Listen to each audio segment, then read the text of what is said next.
Hey everybody, this is your Digital Super Saiyan 3 back here with my July pay-per-view review. And this time we are doing WWF Fully Loaded 1998. Took place July 26, 1998 in Fresno, California. I can't remember the name of the arena that they were at, so I remember it took place in Fresno. Anyway, this was an alright show. This show served as the in-between show between King of the Ring and SummerSlam. And the main event is centered around The Undertaker, this guy here, which new shirt I got, teaming with Stone Cold Steve Austin for the WWF Tag Team Championships held by Mankind and Kane. Now the question is, where does The Undertaker's loyalty, where does it reside? And the fact of the matter is The Undertaker and Kane in cahoots? Is there conspiracies? Well, we don't know. So, our opening contest features Val Venus defeating Jeff Jarrett with Tennessee Lee in Jeff Jarrett's corner. And you have Yamaguchi-san, who was on commentary, and this was during the whole Kaientai versus Val Venus storyline / angle that was going on that led up to the infamous choppy your pee-pee moment. Yes. You know, as much as I love the Attitude Era, it does have its flaws, like, especially since it launched Vince Russo's career as a wrestling booker. It launched his career as a wrestling booker. Which, this is a guy who didn't deserve to book any fucking thing, but it's just not that good of a match, or it's just a somewhat match. It's like Yamaguchi-san kept talking about how he's got a big surprise for Val Venus. Val Venus rolls up Jeff Jarrett, 1, 2, 3. Val Venus wins. And yes, Kaientai did come out to ringside, but they were sent back to the locker room by the officials. But Yamaguchi-san snuck over to the announce table to do commentary with JR and the King. And speaking of the King, he kept talking about Sable's surprise that's going to be in the bikini contest later on tonight. Because, of course, the show is also known for a very, very big moment with Sable. Let's just say it's her most memorable moment in the company.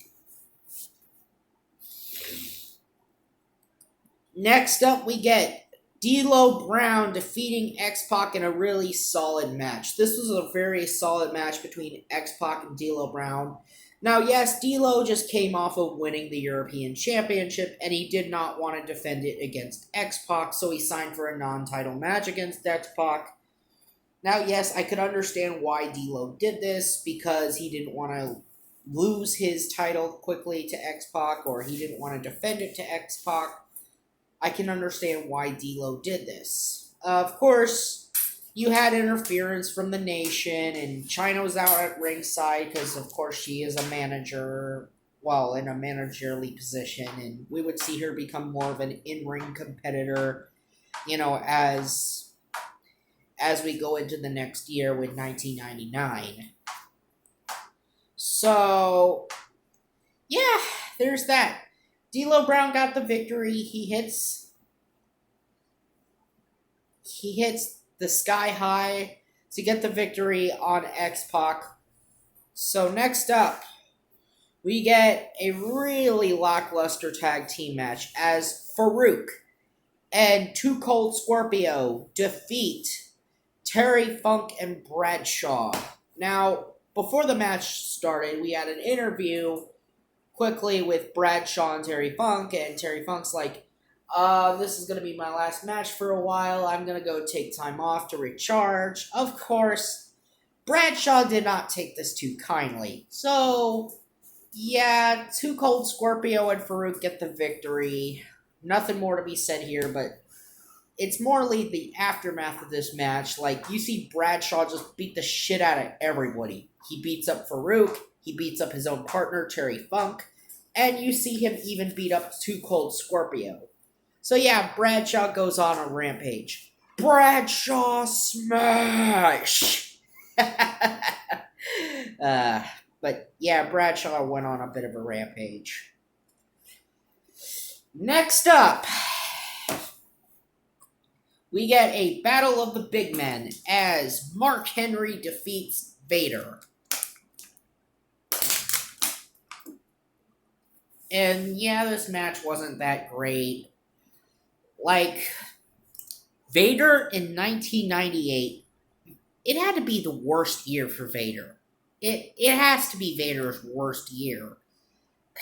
I mean, Vader had a very crappy 1998. I mean, the guy lost not once, but twice to Kane. I mean, let's face it. And then afterwards, he would lose to Mark Henry, and he would even lose to Bradshaw, and that would be about it. I'm sorry, Vader, but 1998 was definitely not your year.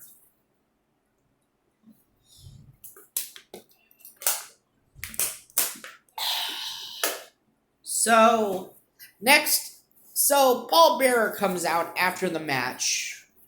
Paul Bearer, along with Kane and Mankind, come out, and they cut a promo.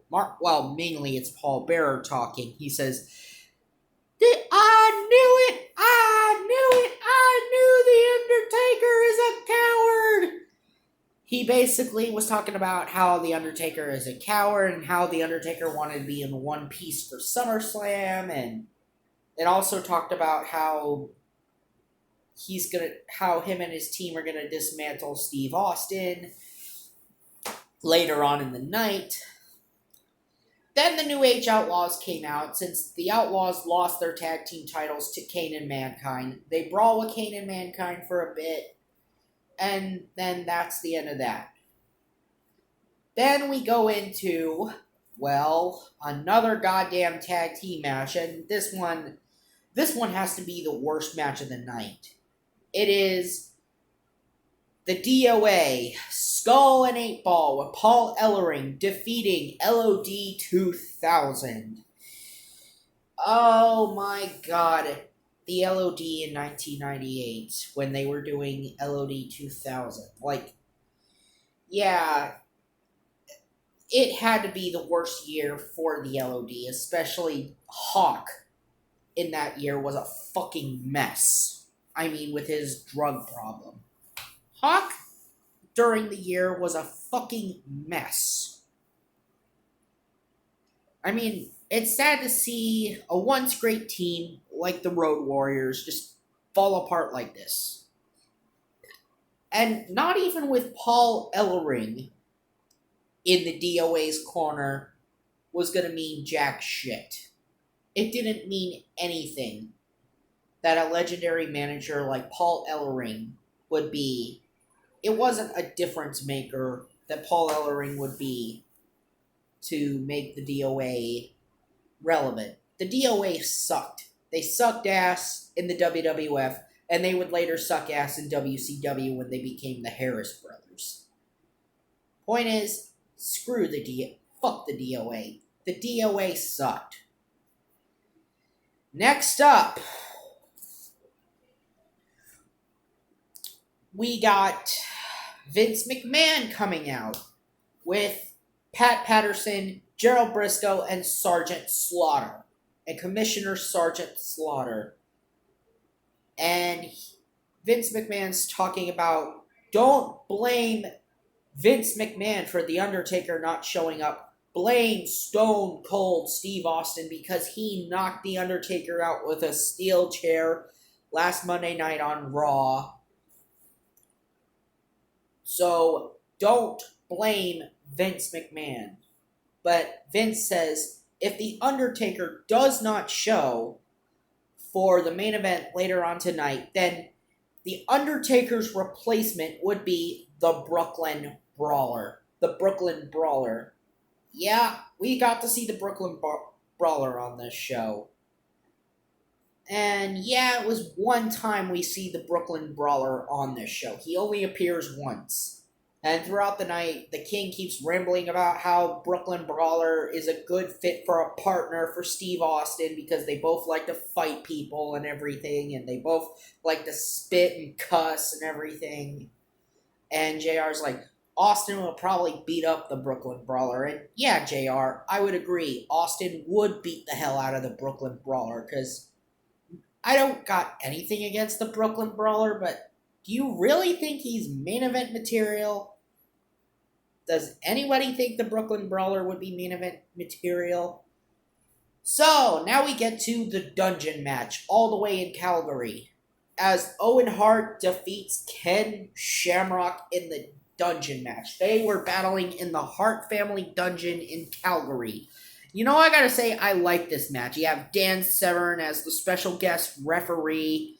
You know, you see Dan Severn not be on anybody's side. He's like in a neutral corner here. He's the referee of this match. This match was just awesome to watch. Like, I know it's just a fight in a basement, but yet it was just an entertaining fight in a basement. I mean, the only way to win is via submission, and you see Owen Hart knock out Ken Shamrock with a dumbbell and then put Shamrock's ankle lock on an unconscious Shamrock. Severn was gathering himself as the referee, and he sees Owen Hart lock the ankle lock on Shamrock, and using Shamrock's hand, Owen managed to get the victory. To make Shamrock's hand tap out because he used Shamrock's own hand to tap him out even though Shamrock was unconscious. This was just an awesome match. You had this take place all the way in the Hart family dungeon. It was just an awesome match to watch. It was a fun match to watch. Next up, we get a 2 out of 3 falls, the match of the night for the WWF Intercontinental Championship, as The Rock and Triple H battle each other in a 2 out of 3 falls. And this match went to a 1-1 draw. And this was an awesome match. I mean, you had The Rock win the first fall via rock bottom and also interference from the Nation. And then in the second fall, Chyna got involved during the second fall, and she would drive The Rock down with a DDT, allowing Triple H to get the second fall victory. And then there was the final fall, and in the final fall, they went the time limit. Rock still held his Intercontinental Championship, and he still walked out of Fully Loaded as the IC champion. But you saw Helmsley being the babyface in this match. And then, of course, a year later, you would see the roles reverse when you get into their strap match. Their strap match the following year at Fully Loaded 99. Next up, we got the bikini contest. We all been waiting for this ever since the beginning of the show, where Jerry the King Lawler happened to be outside Sable's dressing room, and he came inside Sable's dressing room to interview her and talk about what Sable's going to wear for the bikini contest. So out comes Jacqueline with Mark Marrow, and Jacqueline's wearing this hot red bikini, this bikini that actually looks like a freaking bikini, and it's really nice on Jacqueline. Then Sable comes out, and when Sable introduces her bikini, well, she gets the bottom half of the bikini, which is the black part of the bikini, and then King's like, Sable, what are you doing with that top? That's not what you had on earlier. And Sable's like, don't look at me. It was Mr. McMahon's idea. because he wanted me to wear something conservative. But my idea isn't so conservative. And so Sable takes the top off, and yeah, she has this really weird fucking bikini. Like, what the hell is that? Would you even consider this a freaking bikini? And yet, Sable wins the bikini contest because of this in the eyes of the fans, because Sable was announced the winner, because Jerry the King Lawler got to say she won. How would that count? Because Sable's top didn't even look like a bikini. It just looked like painted on hands that represented hands grabbing her boobs. How would that be fair that Sable won? Sable shouldn't have won, but oddly enough, she did. Ugh. And now we get to the main event, and this was an awesome main event. For the WWF Tag Team Championships, it's not that common you'd see WWF Tag Team Championship Gold be defended in the main event of an Attitude Era pay-per-view.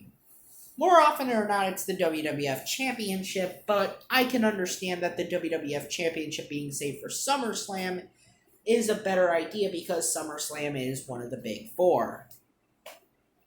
And anyway, you have Stone Cold Steve Austin and The Undertaker. And Undertaker finally showed up during the IC title match, during the 2 out of 3 falls match between Triple H and between Triple H and The Rock. Undertaker showed up. And they only had 20 minutes to discuss strategy. And of course, when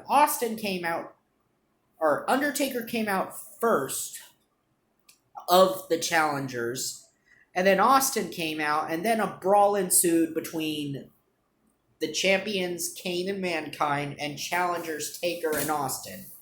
They battled all over the ringside area. They battled in the ring. It was a great main event. This was awesome. The Undertaker hit a tombstone piledriver on Kane, and The Undertaker and Stone Cold Steve Austin would become the WWF Tag Team Champions. Although, 2 weeks later, they would lose the titles back to Kane and Mankind in the build-up to SummerSlam. So, final thoughts of Fully Loaded 98.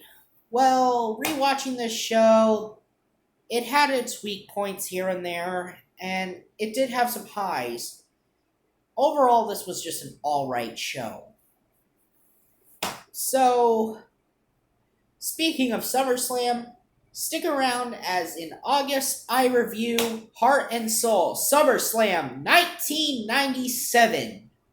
Till then, this has been your Digital Super Saiyan 3, and I'll see you later. And for my Star Wars faithful, I'm doing Episode 4, A New Hope. See you there.